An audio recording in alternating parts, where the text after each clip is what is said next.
Hi, everybody. This is Geometry Schlansky's Guide to 85, the very commonly asked questions in the geometry regions that do have a degree of difficulty. So master your guide to 65, your not as common guide to 65, and then worry about this. So, to identify sequences of rigid motions, check for orientation. If the orientation is the same, it can't be a single line reflection. If the orientation is different, it must be a single line reflection. We're going to use that for the multiple choice, then we'll get into the open response. So the orientation is the order of the letters. So I'm going to follow A, B, C, D, E, and then the same thing for the double primes. The top one is going clockwise. The bottom one is going counterclockwise. Therefore, the orientation is different, which means it must be a single line reflection.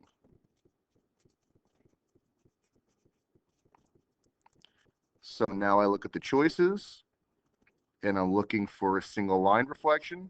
Choice 1 does not have a single line reflection. Choice 2 does not have a single line reflection. Choice 3, line reflection followed by a translation. Yes, that's a single line reflection. Choice 4, that's two line reflections. No, two line reflections keeps the orientation. If the orientation is different, it must be a single line reflection. Your answer is choice 3. Now, if you do that and multiple choices remain, then you're going to have to go through each of the choices and see what's left. So I'm going to check the orientation. A, B, C, D, E. And then the same thing with the primes. So the orientation, this one's going clockwise, this one's going clockwise. The orientation is the same, which means it can't be a single line reflection.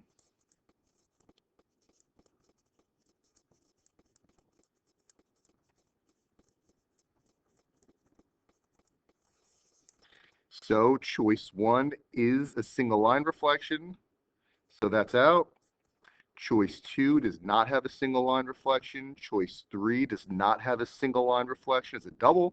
Choice 4 does have a single line reflection. That's out. So now I'm left with two choices. I'm just going to clean this up at this point so we can more clearly see what's going on. And I'm going to have to go through the choices and see which one works. I don't have to actually go through everything fully, but I can just kind of estimate using my knowledge of geometry. A rotation of 90 degrees counterclockwise about the origin. If I rotate this thing counterclockwise 90 degrees about the origin, it's going to look something like that. Followed by a translation 7 units down, that looks about right. So to me, I think that's good. So now I'm going to go through the rest of the choice 3. I've got a reflection, so let's get rid of that one. I've got a reflection over the x-axis, the y-axis. So that's going to look something like this, followed by a reflection over the x-axis. So I'm going to actually do that one because it does look like it might be close. So I'm going to reflect over the y-axis. So A is going to go here, B is going to go here, C 1, 2, 3, 1, 2, 3, E 1, 2, 3, 4, 5, 1, 2, 3, 4, 5, and D 1, 2, 3, 4, 5, 1, 2, 3, 4, 5, followed by a reflection over the x-axis. And as you can see, this is not going to land on there once I do that.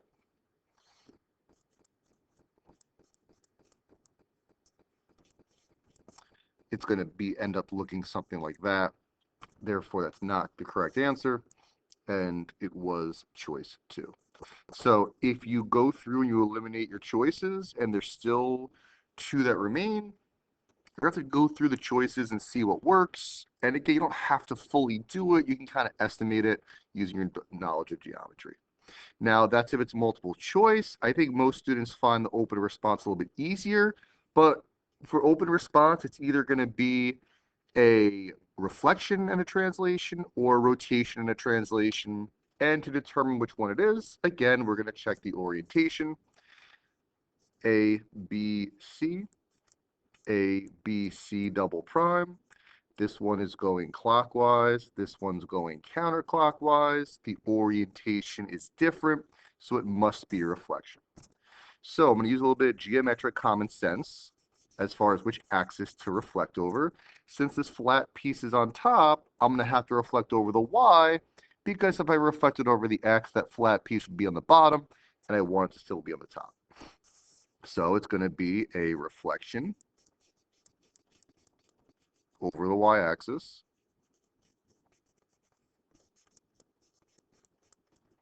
followed by, and I'll do it. So point C, two left, that's C prime. B, 1, 2, 3, 4, 5, 6, 7, 8, 9. 1, 2, 3, 4, 5, 6, 7, 8, 9. That's going to be B prime. 1, 2, 3, 4. 1, 2, 3, 4. That's A prime. Followed by, well, now what do I have to do? It's got to go down 2, down 2, down 2, followed by a translation 2 units down. Do the reflection or rotation first, because that way it's more clear to see what the translation is going to be after the fact. Now, let's take a look at number 10. Same type of thing. I'm going to check the orientation. A, B, C, and I'm following the order of the letters in the problem. D, E, F. This is clockwise. This is clockwise. The orientation is the same. So it's going to have to be a rotation and then a translation. So let's clear it up. Use a little bit of geometric common sense as far as which direction and how many degrees. If I want ABC onto DEF, that's going to be a rotation of 90 degrees clockwise. If it goes upside down completely, that's 180. This is not upside down completely, so it's got to be 90, and it's 90 clockwise. Centered at, you need the degree, you need the direction, and you need the center. There's an infinite number of ways to do this, but what I find by far the most easiest is use one of the points on the shape as the center. Whichever one's closer, I'm going to center it at B. Because if I center it at B, B's not going to move. It's going to look something like this. I don't have to do this, but it'll look something like that. But the important part is that B's not going to move, followed by, now I need to get B onto E. So I'm just going to count a translation. How do I get B onto E? Well, I go 1, 2, 3 to the right, 1, 2, 3, 4 down, 3 right, and 4 down. So if the orientation's different, it must be a single line reflection as far as the open response goes. So I do the reflection and then I translate the rest of the way. And if the orientation is the same, it can't be a single line reflection. It's got to be a rotation. Use geometric common sense as far as the degree and the direction. You must state the center and use one of the points on the shape as the center because it won't move. You don't have to actually do the rotation and then translate the rest of the way. All right, is that it for transformations for us? Yes. To show that triangles are similar, there's 3 methods. There's AA, there's SAS, there's SSS. AA, you're not going to really see in a question like this because there's no work to do for AA, but if 2 pairs of corresponding angles are congruent, that makes triangles similar. SAS, you'll see in a problem like this, 2 pairs of corresponding sides are in proportion, and the angle between them must be congruent. And SSS, 3 pairs of corresponding sides are in proportion. So I don't love these pictures, so I'm going to draw my own ABC and DEF. A, B, C, D, E, F. AB is 9, BC is 15, DE is 6, EF is 10. Angle B is congruent to angle E. So based on the information that's there, I see SAS, but just because I have sides labeled doesn't mean they're similar. I have to see if they're in proportion by creating proportion. So I'm going to put the corresponding sides on top of each other. I put 9 over 6. I put 15 over 10. I reduce each of the fractions. If I can't reduce fractions, then I use my calculator. 9 over 6 is 3 halves. 15 over 10. And again, this is just middle school reducing fractions, but you know, if you can't, you can use the calculator, 3 over 2. So yes, they're in proportion. Yes, I have the angles in between them congruent. So the short answer is yes, because SAS. And the long answer is yes, because what SAS means, two pairs of corresponding sides are in proportion.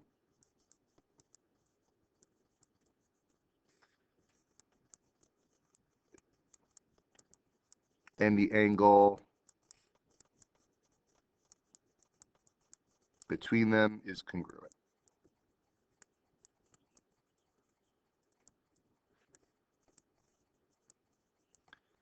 SAS should be sufficient, the short answer. However, if you say yes because the sides are in proportion, that is not going to get you full credit. The sides are in proportion and the angle in between them is congruent. That's why SAS is a complete answer, because it implies the big sentence I just wrote, but don't just say they're in proportion. You must say SAS or something about the angles in between them being congruent. I'm not going to do this example, but when you see a candy corn problem like this would be an SAS candidate because you have the reflexive angle at angle A. If it was SSS, it would be 3 pairs of sides in proportion, so you'd set up 3 fractions and show that all 3 were in proportion.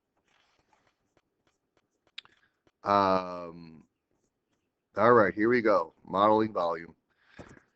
Step 1, we want to check the units. We are looking for cubic blank, and we need to make sure that everything matches. So I've got cubic blank, I've got cubic centimeters. So all the dimensions need to be centimeters, centimeters, yes, centimeters, yes. So everything's good in this case. I don't have to convert at the beginning. So I'm going to find the volume of the hemisphere.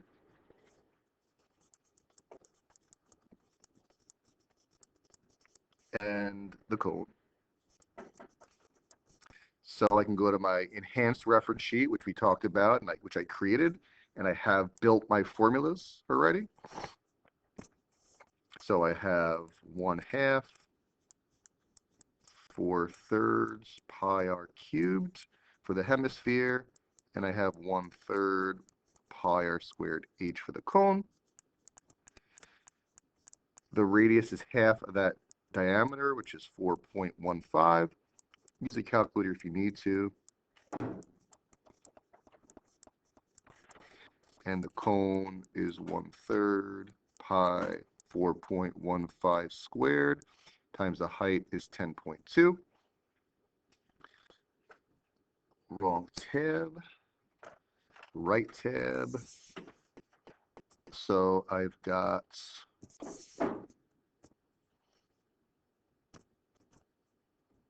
1/2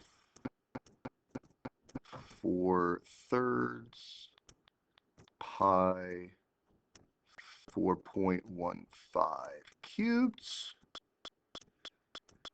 149 dot dot dot. I've got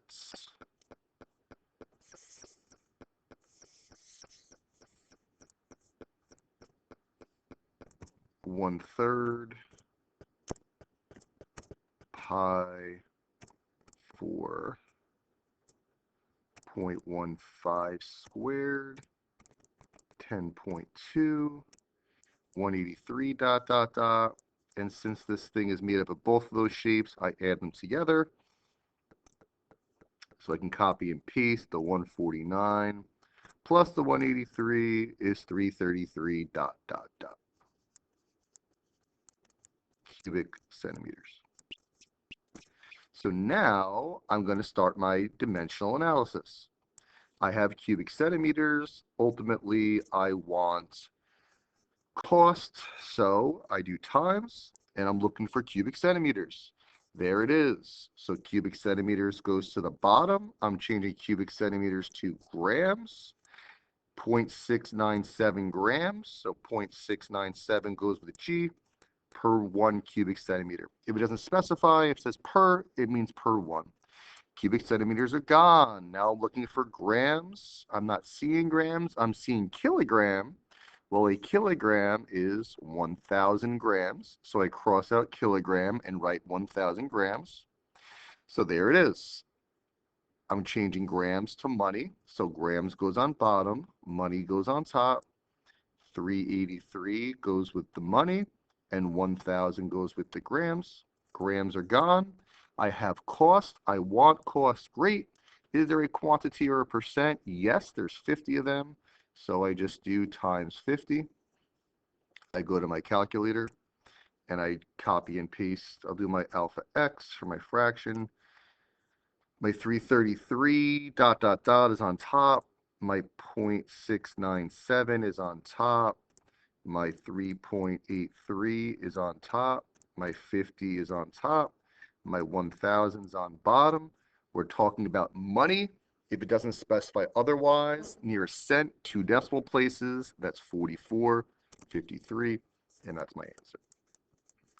Even though it doesn't say anywhere in the problem to calculate the volume, you're going to see a 4-point volume question. Step 1 is to calculate the volume. Check the units first, and then once you calculate the volume, begin your dimensional analysis. I would think that I would have set one up, yes I did, where I have to convert first. So let's do number 19 now. I'm looking for cubic blank. I see cubic foot, so everything needs to be feet, but none of these are feet. So to convert from inches to feet, I'm just doing divided by 12. So 36 divided by 12 is 3.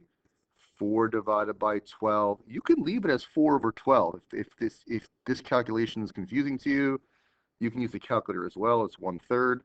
So I'm going to replace the 36 with 3, the 36 with 3, and the 4 with 1/3. You need to convert first.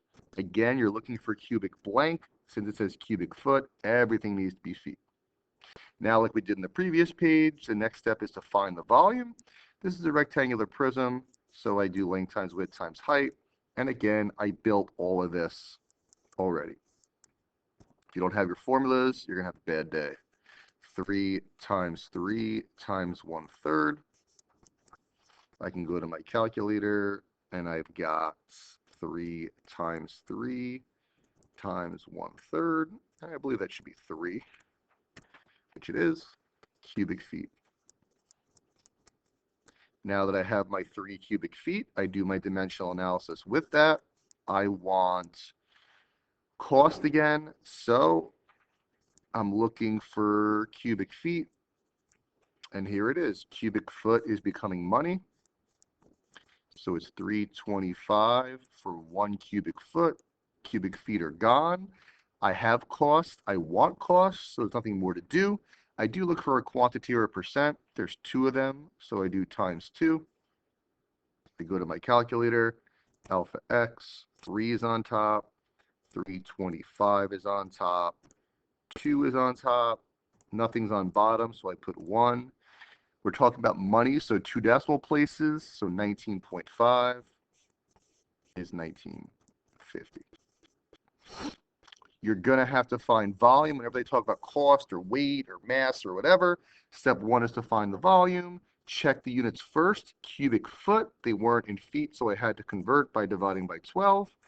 Previous example, I checked the units. I had cubic centimeters. Everything was centimeters, so I didn't have to do that. Once you calculate the volume, you do your dimensional analysis, and that's it. You'll see an example. If they ever talk about bags, you just kind of round up. Like if this was number of bags and I got 19.5, well, 19 is not enough. I would need 20. So that can come up within this as well. These are straightforward examples that I went over. They may not be straightforward. You may need to do some problem solving, but we can't really control that other than practicing different examples. We can control the basics, finding the volume, doing dimensional analysis. Line dilation. So you saw the cheat in the guide to 65. Now we're not exactly getting too crazy with it, but this is another type of line dilations question. Line dilations, parallel, keep the slope. If the scale factor or center of dilation is missing, it says it's centered at the origin, but I don't know the scale factor. If that's the case, all I know about line dilations is they're parallel, keep the slope. So the slope of this line is 2/3. So the answer must have a slope of 2/3. So I need to go through the choices and see which one has a slope of 2/3. I'm looking at choice 2 just because, I'm good at math and I'm pretty sure that's going to have a slope of 2/3. But I'm going to go through the process of getting y by itself. I add or subtract first. I divide last. I get y equals 2/3 x minus 7/3. I know whenever I dilate a line, the slope must be the same. This has a slope of 2/3. This has a slope of 2/3. Therefore, it must be the answer. We talked about the cheat in guide to 65. This is not a cheat. This is needing to know that when you dilate a line, all we know, especially if there's no center and or scale factor, is that the image is parallel, which means the slope must be the same. Which brings us to y minus y1 equals m, x minus x1. I always included this in my guides at 65, but this was the one type of question that all students would always have issues with. So I slid it into here. That being said, I don't really see it being super difficult, but it landed here. If you ever want to write the equation of a line, especially you see that it's passing through a point, it's y minus y1 equals m, x minus x1, where x1, y1 is the point that it passes through. So x1 is -3 and y1 is -11. And then you also need to know that parallel has the same slope. Perpendicular lines have negative reciprocal slopes. Parallel lines have the same slope. Perpendicular lines have negative reciprocal slopes. So since it's parallel to this line, it's going to have to be the same slope. So I'm going to write m parallel equals, and since the slope of this line is 2, the slope of my line is 2. So now I pop these values into point slope formula. Y stays y. Minus y1 means change the sign of y1. If it's positive, make it negative. If it's negative, make it positive. So since y1 is -11, I write plus 11. M parallel is 2. X stays x. Minus x1 means change the sign of x1. So -3 becomes +3. I look at the choices. They're not in that form. Might have to distribute. And I isolate y. You might be done. You might not, depending on the multiple choice answers. And this is usually a multiple choice question. And now that I did that, I carefully go to my choices and I circle the correct one. I think I gave a bunch of these. Yep, just so we can do another example. Number 27. I want the equation of a line, y minus y1 equals m, x minus x1. So this one says perpendicular. Well, perpendicular lines have negative reciprocal slopes. So the slope of this line is a half. So the negative reciprocal of that would be -2. Negative reciprocal means flip it and negate it. So when I flip 1 over 2, I get 2 over 1. And when I change the sign, it becomes negative. x1, y1, again, is the point that it passes through. x1 is -2, y1 is 5. So y stays y. Minus y1, change the sign of y1, so it becomes -5. M, my perpendicular slope is -2. X stays x, minus x1 becomes +2. I look at the choices. Are they in that form? Yes. So I don't have to distribute and isolate. Why? Be careful. Y minus 5. Those are not Y minus 5. I need a negative 2. Choice 2 is your answer. Always look at it a couple times to make sure you answer it correctly. To write the equation of a line, y minus y1 equals mx minus x1. Geometry with algebra. Again, I always had this in my guide to 65, but I found that a lot of students were having issues with it. So I'm slotting it into guide to 85. We're talking about the volume of a cylinder. So I go to my reference sheet, and there's my volume of the cylinder. It could be anything, any shape. It could be any formula here. It could be any volume. It can be area of a sector, arc length, triangle area. It could be any of these formulas. So I'm going to do volume of a cylinder, which is pi r squared h. It says the volume is 1,000, so I replace V with 1,000. The radius is what I'm trying to find, kind of. It's actually asking for the diameter, but for now, I'll just leave it as R. And the height is 8. Now, option 1, do the algebra, which I don't trust because I just have seen too many algebra mistakes. And this is geometry, so we're going to use the equation solver. So I'm going to go math up. Enter. The left-hand side is 1,000. The right-hand side is pi. Instead of r, I'll do x squared. 8. Graph. 10. Graph. And I get 6.3. So my radius is 6.3. Now the question is asking for the diameter, so that's double the radius, so that's 6.3 times 2, which is 12.6. You're not always doing the extra step at the end, but be careful with your radius and your diameter. That's your answer. If you're doing this with algebra, you would divide both sides by 8 pi. Make sure you use alpha x when you type this in, because if you do it with division and you don't put the bottom in parentheses, you're going to get it wrong. One of the many reasons I don't trust your algebra.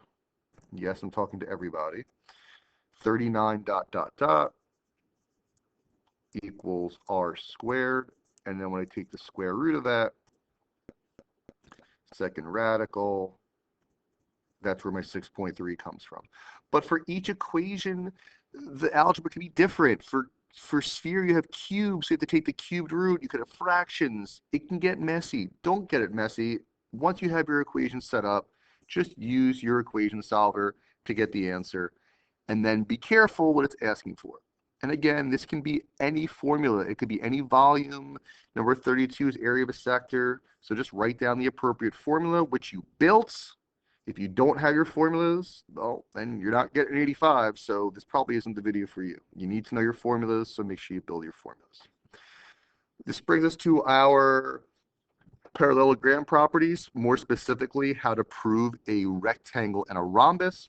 You need to know to prove a rectangle, it's one of these two. To prove a rhombus, it's one of these three. And the square is the baby of the rectangle and the rhombus, so it needs to have one of Papa Rectangle's proofs and one of Mama Rhombus's proofs. In order to prove it's a rectangle, a rhombus, or a square, it has to be a parallelogram first. A rectangle is a parallelogram with one of these two, a right angle or congruent diagonals. A rhombus is a parallelogram with diagonals perpendicular to each other, diagonals bisect the angles, or consecutive sides congruent. And the square, again, is a parallelogram with one of Papa Rectangle's proofs, one of these two, and one of Mama Rhombus's proofs, one of those three. A parallelogram must be a rhombus when? Well, looking for one of the rhombus proofs. If I know my 3 rhombus proofs, this is very easy. Which one is there? Diagonals perpendicular, right there. I feel like diagonals perpendicular and diagonals congruent are the 2 most commonly asked properties, but that doesn't mean that's necessarily going to be the case. 37, a rhombus must be a square when? Well, in order for it to be a square, it's got to have a Papa Rectangle property. It's got to have a Mama Rhombus property. If it's already a rhombus, then it needs a rectangle proof.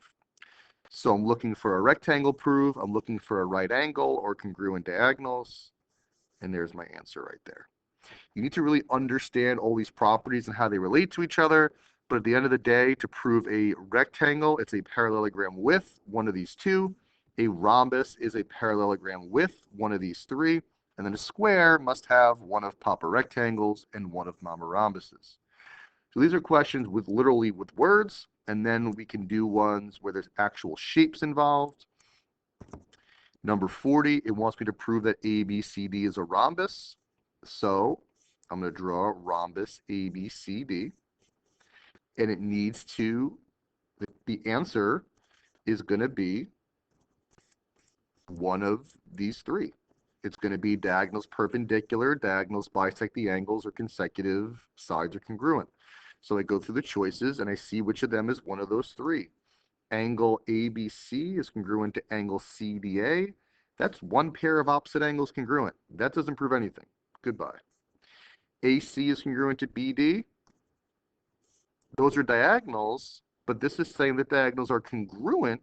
No, that's not a rhombus proof. That's a rectangle proof. That's how I prove the rectangle, but that's not a rhombus proof.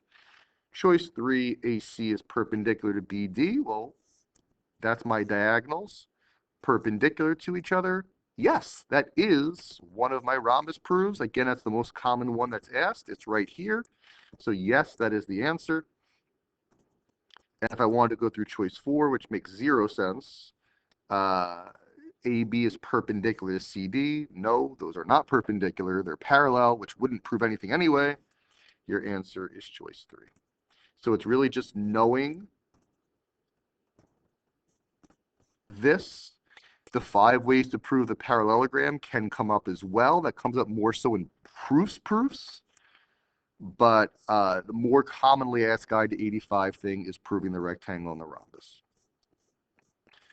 Triangles, parallel lines cut by a transversal, angles of parallelograms. How did I lay this thing out? I got some triangle ones, I got some parallel ones, I got a mix of everything here. So, and this is it. So what do I want to go over from this? I guess I'll go over a couple. I guess I'll go in the order in which I did it here, but I think I tried to kind of tier this. You need to look for linear pairs. You need to look for angles of a triangle. So a linear pair is a straight line that's cut. They add to 180. And the angles of a triangle add to 180 as well. You may see the angles of a quadrilateral, which add to 360. So let's go right to it here. So I've got triangle LMO with LO congruent to MO. If they tell you that two sides are congruent, you immediately mark the angles opposite them. Very, very commonly asked. You mark the sides, you mark the angles opposite. So if this angle is 55, then this angle is 55 as well. So now we look for linear pairs and angles of a triangle. I see a linear pair right there. Linear pairs add to 180. So I do 180 minus 55 is 125. And now I'm looking for a triangle where I have two angles and I can find the third. I have two angles and I can find the third. So I add them and I subtract from 180. And that's my answer. It's asking for angle N. Angle N is 27. One answer leads to the next, leads to the next, leads to the next. When they give you two sides congruent, you mark the sides, you mark the angles opposite them, you look for linear pairs, you look for angles of a triangle, both of which add to 180. You may also need to use an angle bisector. It says that angle C is 50. It says that angle ABC is 60. That's this whole thing. It says that altitude BD is drawn, which makes those 90 degrees. And it's saying that AE bisects angle BAC. So if angle BAC is bisected, it creates two congruent angles. A lot of students are going to have trouble getting started. Look for linear pairs, look for angles of a triangle. Linear pairs isn't going to help me right now, but if I look for a triangle, I see this triangle. I see lots of triangles, but if I look at this triangle, I have two angles. I can find the third because I have the 60 and I have the 50. So I add them up, and I subtract from 180. So that's 70. So if this whole thing is 70 and it's being bisected, that makes that 35 and 35. Now that I have those, I have a few options. I'm looking for more triangles. I see a lot more triangles. I see this triangle right here where I have two angles and I can find the third. So I do 60 plus 35, which is 95, and I subtract that from 180 and I get 85. And now that I have that, I have a linear pair. 180 minus 85 is 95. I think I've answered the question at this point. There's still more stuff I can find. FEB, it's asking for. FEB is 85.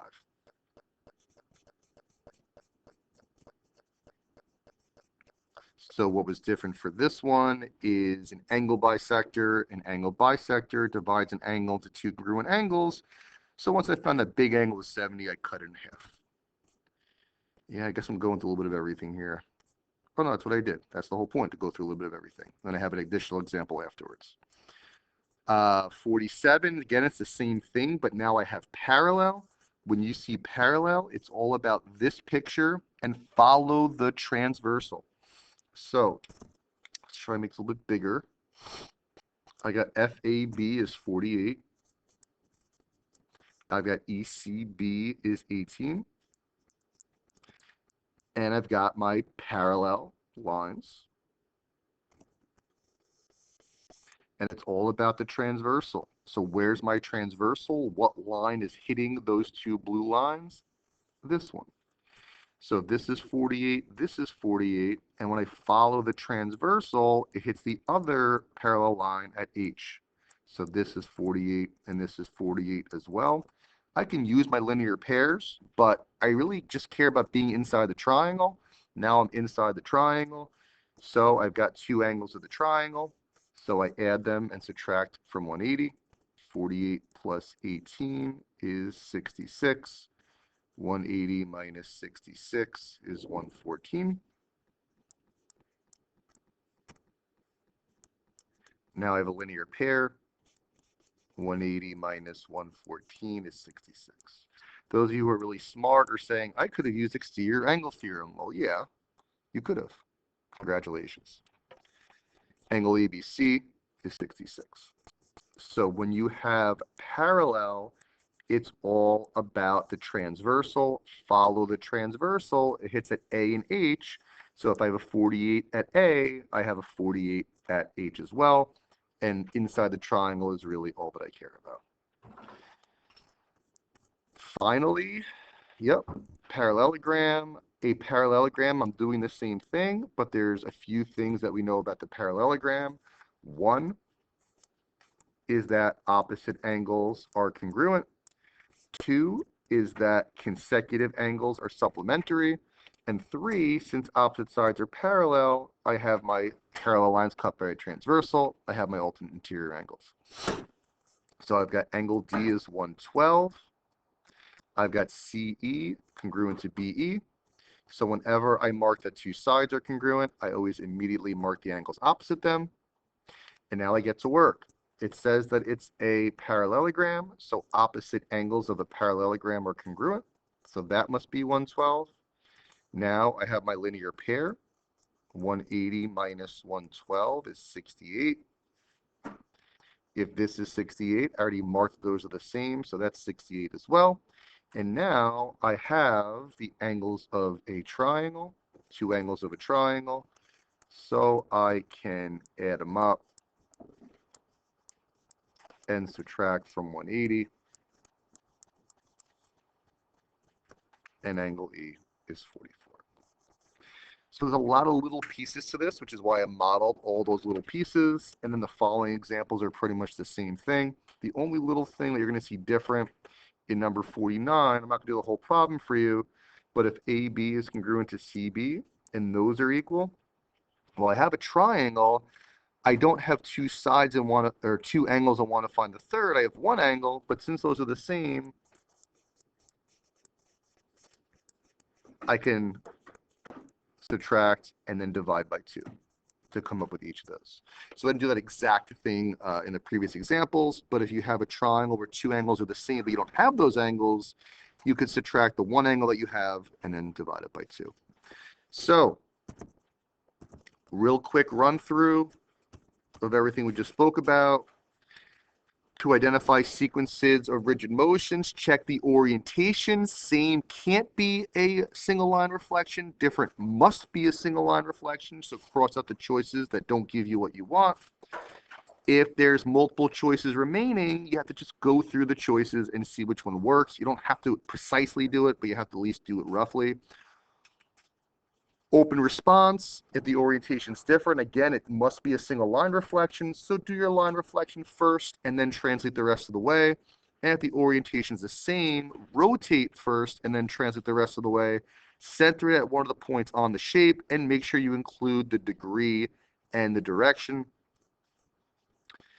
For similar SSS, SAS, AA, you have to show that the sides are in proportion by creating a proportion, and make sure you write SAS, SSS, or AA. Don't just say the sides are in proportion.